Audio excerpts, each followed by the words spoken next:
Hello there, and welcome to another Draw with Edgar. This version has the topic of spooky horror. So, my style here in this video is a little different. I have a more chaotic line work style rather than the usual one thickness, thick line style. This first image was done for Snickering Snack on Fur Affinity. He wanted to be holding up a bloody knife with a crazy smile. And he wants me to talk about the general process that I use for making pictures, like this one. Well, I always use construction lines first, and that's something that I've really gotten into the habit of really in the past couple of years. For a long time, when I was a younger artist, I didn't use any construction lines, but really ever since I've started doing it, it's really helped my art. I'll do one layer of construction lines in one color, and then switch over to another color for the line work itself. Usually the construction lines end up being blue. This is more natural, I feel, since blue is the color of construction lines you would use in uh, professional, yes, professional regular art, like traditional. That's the word. Professional traditional art. Mostly because blue, when you sketch in blue, it won't show up on a scanner if you set it to black and white. So I always do it in blue, and then I'll do my line work in red. And usually I'll leave the line work red until I'm done coloring the picture entirely, rather than changing it to black before I start coloring. And this seems to help me uh, realize the boundaries between different areas a lot easier because most of the characters, let's face it, they end up being very dark. And a lot of the characters that I come across, at least, are usually wearing some form of black. In fact, most of my characters usually wear some form of black, so leaving the lines red really just makes sense for me.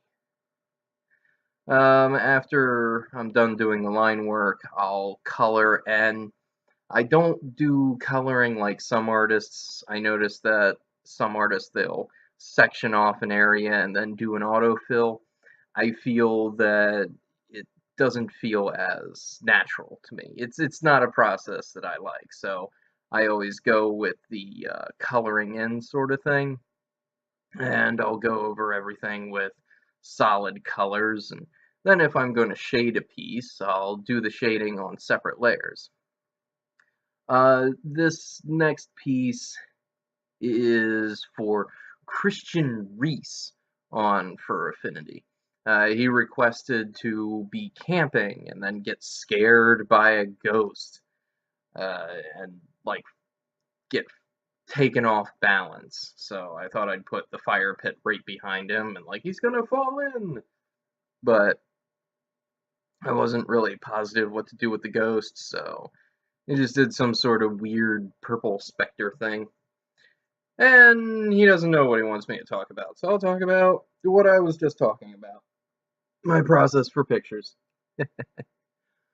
Where was I? I was talking about shading.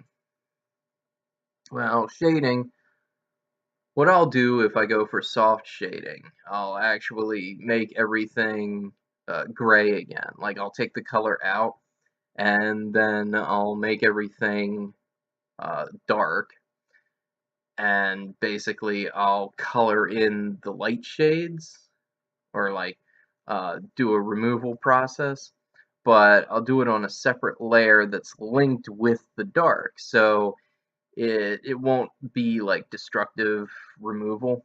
It'll actually be me throwing white on top of gray for the shading. And then later the gray, I will change that to a different color, like usually dark blue or something, to give it a more natural look. And then if I want to also do highlights, I'll throw highlights on top of the shading and the removal shading that I've done. Does that make sense? It makes sense to me. After I do the shading, that's when I'll do all the pretty parts. Blood, glowing stuff, things like that. If I want to add additional light sources, that's when I'll throw them in. And, just the general finishing up, the polish, the pretty parts. So, that's kind of the entire process for me. My construction work, sometimes I'll go through 2 or 3 different base sketches when I'm doing commission work. Things that somebody has requested specific things for. I might go through 3, maybe 4 different pose ideas before I get to the one I like. Whereas for these free sketches, I'll just draw the first thing that pops into my head, which you really shouldn't do, but for the sketches, I dump out whatever comes to mind first. I really do. Which is probably why some of them end up being a little bit weird on the perspective. Yeah, that's about right.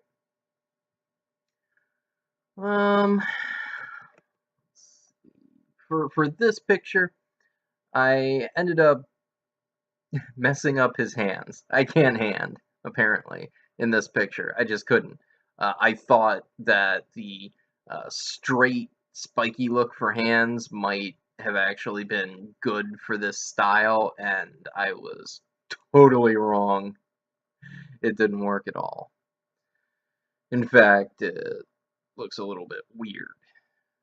You can see it in the finished picture if you want.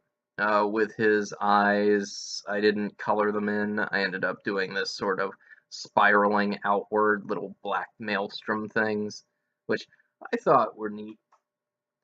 And I think maybe his cap could have looked better. I mean, certainly the shorts, but like I said, these are sketches. I mean, every picture that I do on here, I definitely could have done better, but you will never know unless somebody pays me to finish them up.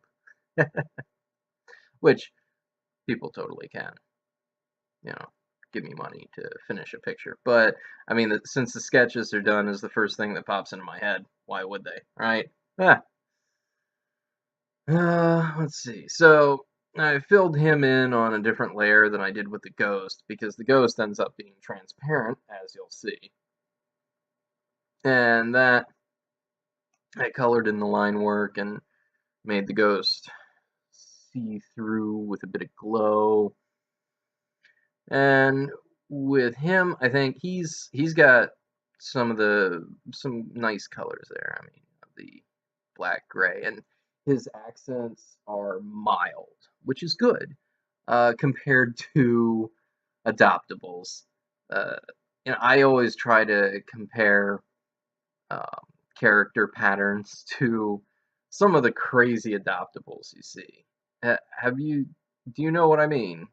Some of the adoptables in the community, especially the furry community, when artists grab a base and they just start coloring in whatever they want, really. They make some weird patterns, and then people buy the adoptables, and then they expect other artists to just be fine with the absolutely insane patterns that they throw at them, and it's not okay. But if you have an adoptable, then obviously I'm not talking about you, so don't worry about it. Let's see. Hey, look, here's the ghost. It's getting filled in. But I do have a few adoptables myself, actually. I mostly got them from either trades, because I thought they looked neat, or from winning raffles, because yes, I draw free art, but I also enter raffles for free art, because I like art too, actually. And I do have a lot of characters, as you've seen. So if you know any good free raffles, hey, let me know. I'll be happy to join with you. And that's this picture finished. Look at that glowing ghost. Yep. So, this next one is a Jason Voorhees throw-in. Basically, he's running away from the killer of Friday the 13th himself, with, his classic machete and hockey mask and all that.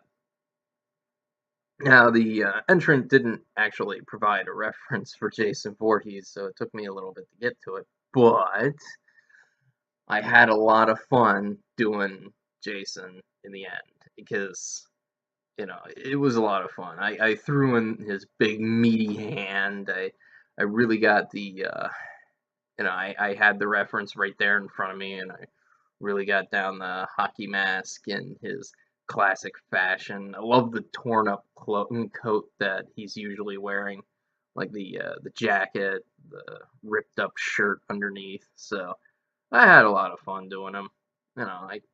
So no complaints. And the character that he's chasing after has such a contrast blue that it's it's almost funny, because it's like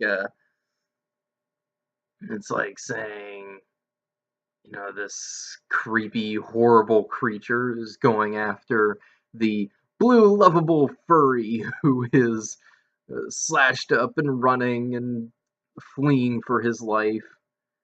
Although that was a redundant statement, so excuse me for that.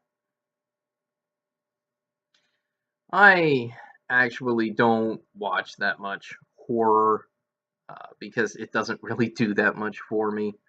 I I tried. It's fun. I think it's cool. I like the gore. I like when I like the show Elevator. Have you ever watched Elevator? That's a good show because it's people actually getting scared on a game show, and it is so awesome to see some of these people get freaked out. I love watching people react, but when it's a movie, it's all scripted, except of course the horrified faces in the tunnel in Charlie and the Chocolate Factory, or yeah, Charlie and the Chocolate Factory. That was the first one. Oh, anyway, this guy wanted me to talk about scary experiences. Well, I mean, for me, most of my scary experiences happened when I was younger, I guess. Uh, which, is not that uncommon. I mean, I almost drowned once. That was scary. I thought I saw quite a few ghosts. That was pretty spooky. But nothing that like left me scarred or anything. Uh, you know, hmm, it's hard to talk about scary experiences when I feel like there aren't any that have really left a huge impact on me. I mean, ooh, spooky stuff. But let's see. I know I know some other people that have gone through scary experiences, but they don't really share them because, they scared them. And why would you, really? No, can't think of that much. Alright, so I'm gonna go back to talking about scary movies and stuff. Because, you know, that's sort of what we're here doing. Uh, drawing Jason Voorhees over here. I did I don't actually remember the Friday the 13th movies that well, but I do remember the Freddy Krueger movies, the Nightmare on Elm Street, and that's mostly because Sci-Fi had a marathon of them not too long ago, so they're a little fresh in my mind. and I left it on in the background while I was drawing. And they're so campy, but at the same time, like you can really get a feel that those are clearly the classics. And it was a lot of fun, uh, just watching these old horror movies. And oh, there are some like horror TV shows that I enjoyed, and you know, mostly for the fun of people getting murdered, because that's why I watch TV. I watched Slasher on Netflix, and that was a pretty good one. I watched The Penny Dreadful, which my girlfriend enjoyed more than I did because I felt like it was a little campy-ish. I don't know, but like every time I heard the name Victor Frankenstein, I was like, oh yeah, okay, we're throwing him in. It it felt like you reusing all the old characters, but at the same time, I mean, it makes sense because the Penny Dreadfuls and um, their origins, that sort of thing. They even appeared uh, briefly now and then in Ripper Street, the mention of the Penny Dreadfuls, at least. And Ripper Street, that was a good show too, and that had a lot of blood in it. Oh, I love Ripper Street. Oh, hey, look, this picture. It's done. Haha! He's gonna get you. You're completely screwed. Right then. So this next picture, who was it for? I can't. Oh, Feenstar. That's right. His name's Feenstar on for Affinity. It was funny because one of my character names is 8-Star, but that's beside the point. Anyway, Feenstar here had his lemur dragon hybrid going on a bloody rampage. I was going to draw a wider out picture with like some dead bodies and somebody getting ripped to pieces, but it didn't feel like it fit the theme, which is spooky horror. So I figured a more up close, gory action feel would probably be better.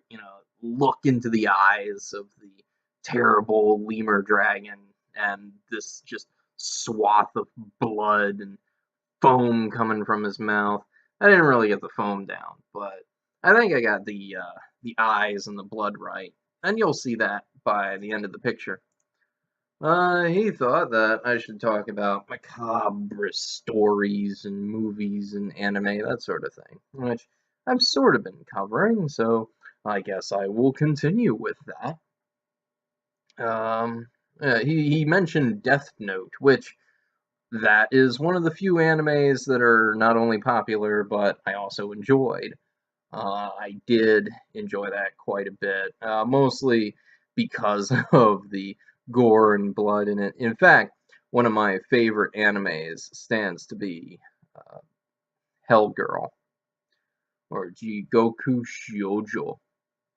She is basically the Reaper. She ferries dead souls to the afterlife. It is an excellent show. Although, if you're not up for repetition of people dying in almost the same sort of well, I wouldn't say the same manner. I guess it's always a hell contract from one person that ends up eliminating another. Spoiler. So if you're not up for repetition, I guess the first series wouldn't really be your cup of tea. But if you like blood and gore and people dying in very interesting ways, check out Hellgirl. I fully recommend it, and I very much enjoyed it. Let's see. That's, as far as anime goes, one of my tops. But I'm not that big into most of the popular ones. Like, I don't like Bleach. I don't know why people like Bleach so much. And I don't like Naruto. I don't know why people like Naruto so much. It's just too much. Too many Narutos. Too many seasons, I guess. I I got burned out before I even saw it because people were talking about it so much. Uh, more to my flavor is, like I said, Hellgirl, The Guyver, which was the first one that got me into anime in the first place. That was quite enjoyable, and that's a pretty gory anime. And I was watching that when I was young, and I think that's really what got me into monsters and stuff more. Was the anime. And the same with Vampire Hunter D, which was also very gory. Uh, that I initially saw that during a robot carnival on Sci-Fi, which I think I mentioned in one of the earlier videos. Not quite certain, but that's something that I'll probably mention a couple of times if people keep asking me to talk about anime. And I watched Tokyo Gore School. Uh, it appeared on Netflix for a little bit. Bunch of high school kids dying in really weird manners. Love it. Just gory, over the top Japanese high school death. It was great. I loved it. And okay, so this picture was for Princess Jessica on Fur Affinity, and she wanted her characters dressed as Silent Hill nurses, but didn't want the masks because then you wouldn't really recognize the characters. So she wanted me to zombify them or creepify them. Now, here's the problem. I've never played Silent Hill. I saw the demo for it when the first one came out, and I said pass because back then, and still to this day, horror games just they don't do anything for me because they don't scare me and they don't creep me out or anything like that. Although I do like games where I get to blow up a bunch of zombies, but Silent Hill wasn't like that. Certainly not from what I was hearing about it, what the demo showed, anything like that. So I passed on it. Silent Hill has since then become a series of games, movies, bunch of things. And as far as horror movies go, my experience with horror movies was Resident Evil, that were based on video games, and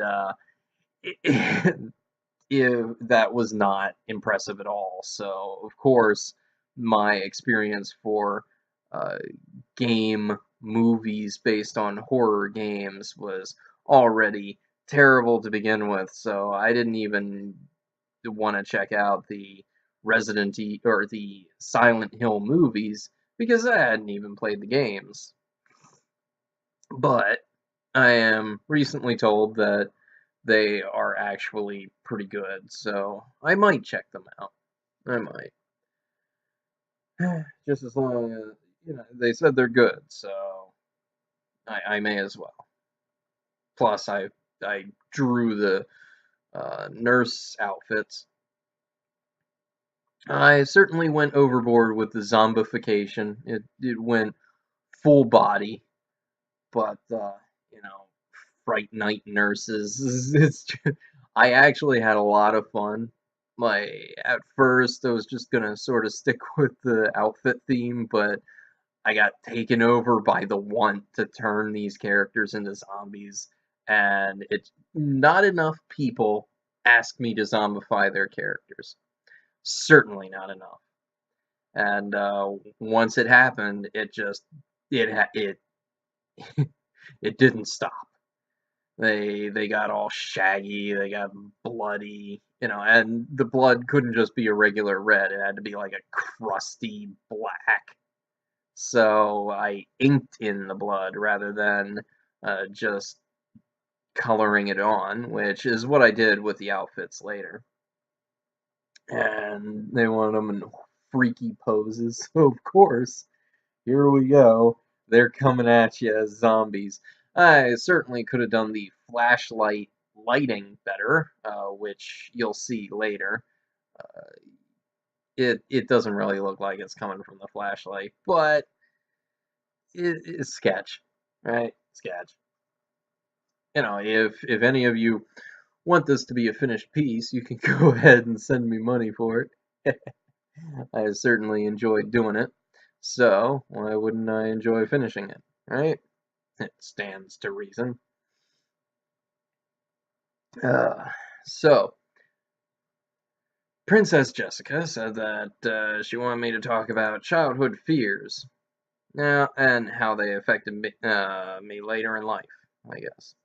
No, I didn't have any big fears. As I was talking about earlier, I did have experiences where I thought I saw ghosts, which maybe I turned that around, and now that it's later in life, I mean, I've become more obsessed with the supernatural, really, and I've been a game master for a long time, and undead creatures, ghosts, things like that, as one of my big forte, really.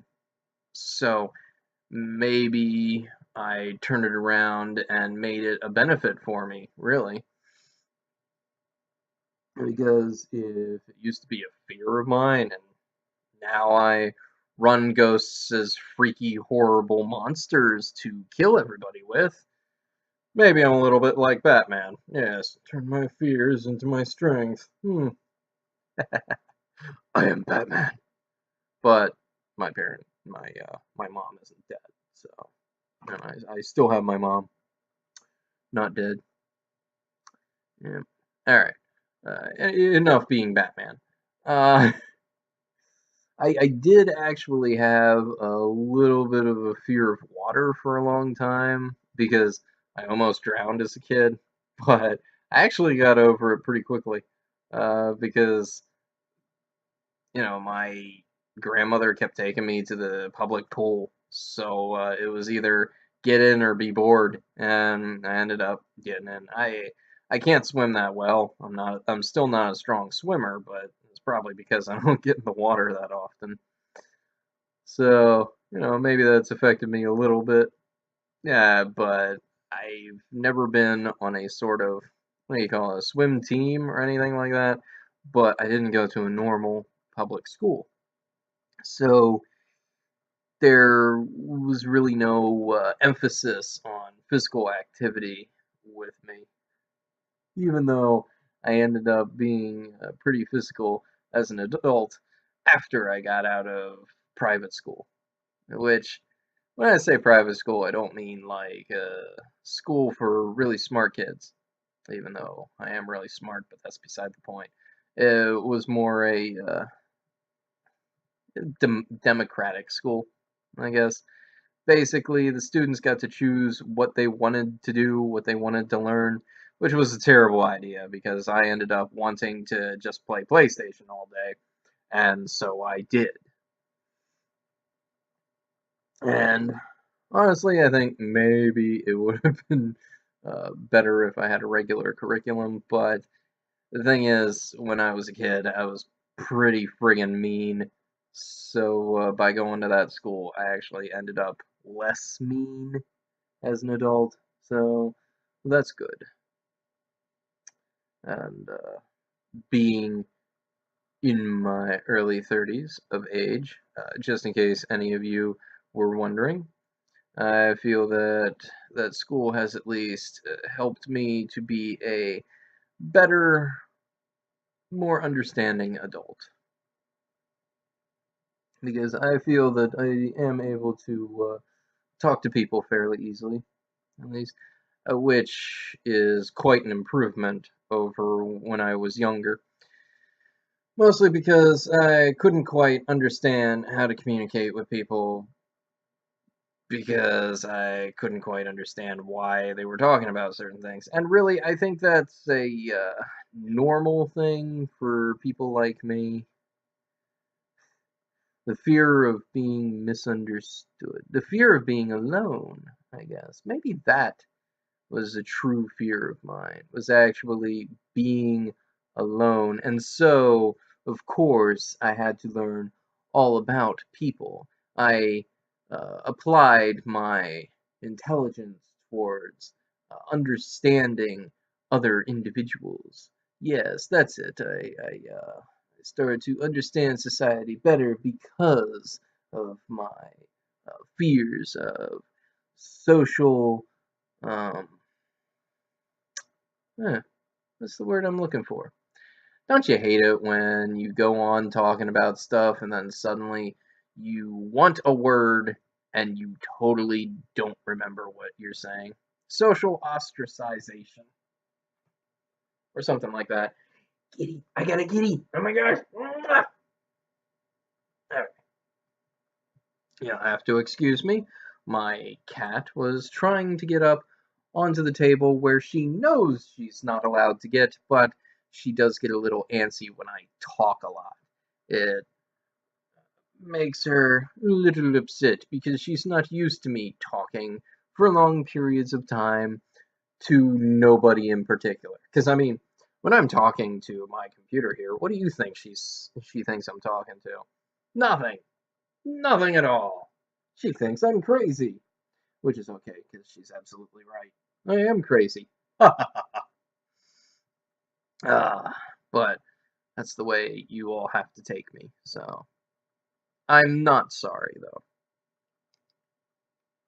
Yeah, where were we?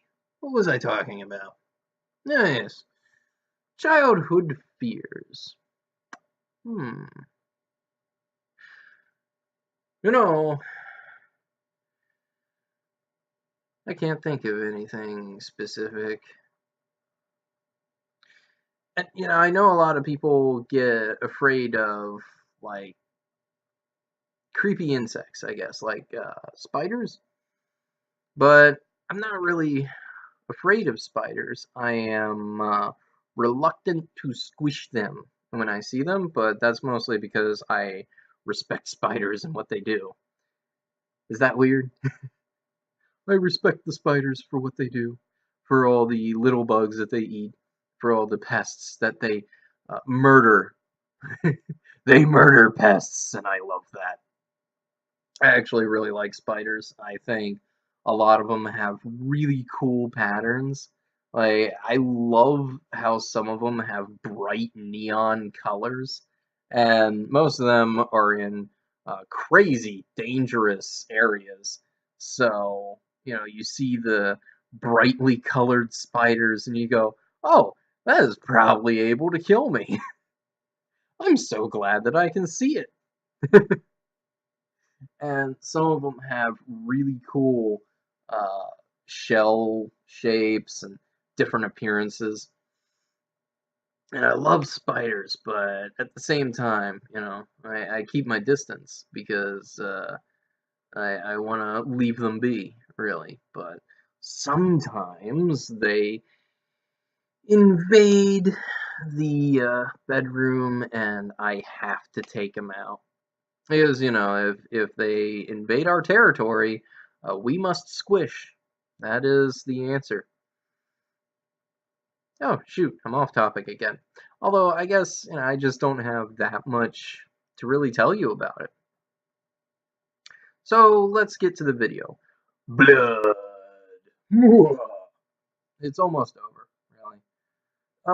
If you've gotten this far, thank you for listening. I know that I ramble a lot and I get off topic a lot, but if you enjoy watching me make these videos, I'm glad to make them for you. And down in the comments, you can see all the images I've already made, the next sketches, and I will see you next week. Take care.